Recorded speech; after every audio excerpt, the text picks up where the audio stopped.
বিসমিল্লাহির রহমানির রহিম। আজকে আমি মাছগুলা ভাজবো। মাছ ভাজা, মরিচের গুঁড়া, তারপর হচ্ছে ধনিয়ার গুঁড়া, ছোটো ধনিয়ার গুঁড়া, তারপরে হচ্ছে লবণ।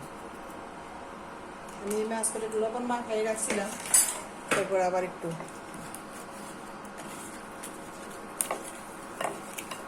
এই মাছটা হয়েছে ঝাটকা মাছ নাকি কি এমনি একটু বড় বড় ইলিশ মাছও না, ঝাটকাও না, কি জানি একটা নতুন মাছ, নদীর মাছ।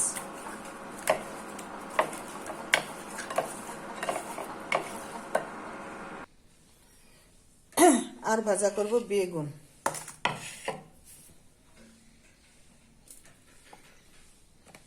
দিয়ে দিই একটু হলুদের গুঁড়া, দিয়ে দিই একটু ধনিয়ার গুঁড়া, ছোটো ধনিয়ার গুঁড়া, মরিচের গুঁড়া। ভাজার মধ্যে একটু গুঁড়া মরিচ একটু বেশি দিলে ভালো হয়।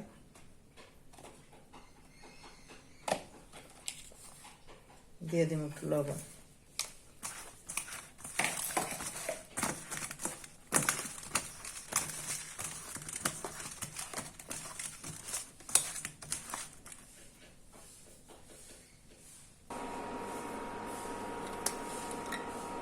দিয়ে দিতে শুকনা মাছ খাইতে, ভাজা মাছ খাইতে হলে একটু তেলটা বেশি দিতে হয়, মাছে রান্না করলে একটু কম তেল দিতে হয়।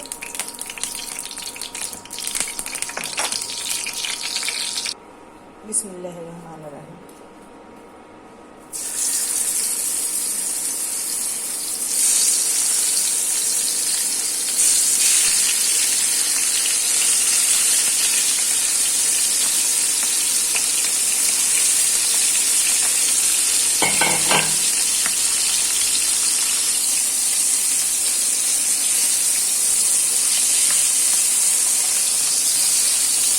মাছটা খুব সুন্দর বাসনা বাড়িছে, ইলিশ মাছের মতো বাসনা বাড়িছে।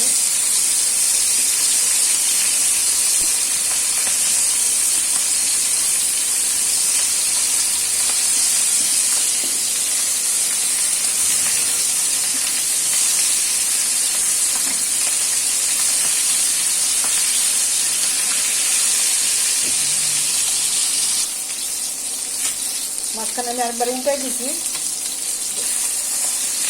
রান্না না তো এমনি খাওয়া ওই জন্য একটু মশমশা করে বাজা হইতেছে।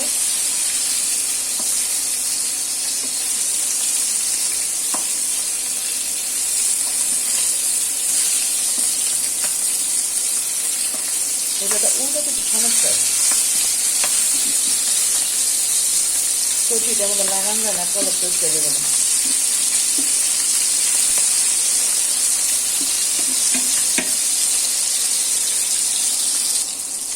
মাছ বাজানো হয়ে গেছে।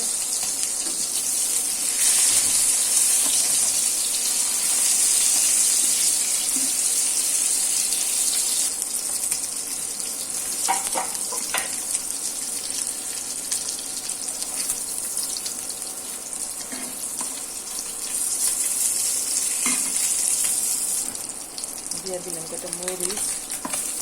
মাছ রান্না হয়ে গেছে।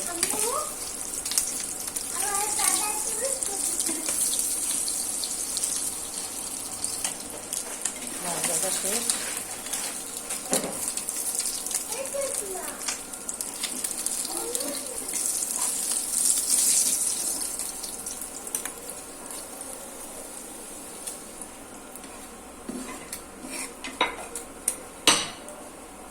মরিচ ভাজা দিয়ে দিলে এবার বেগুন।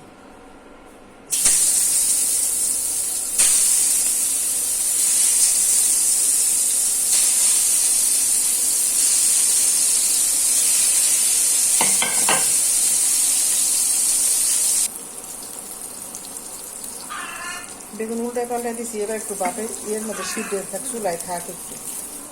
হয়ে গেছে আমার বেগুন ভাজা।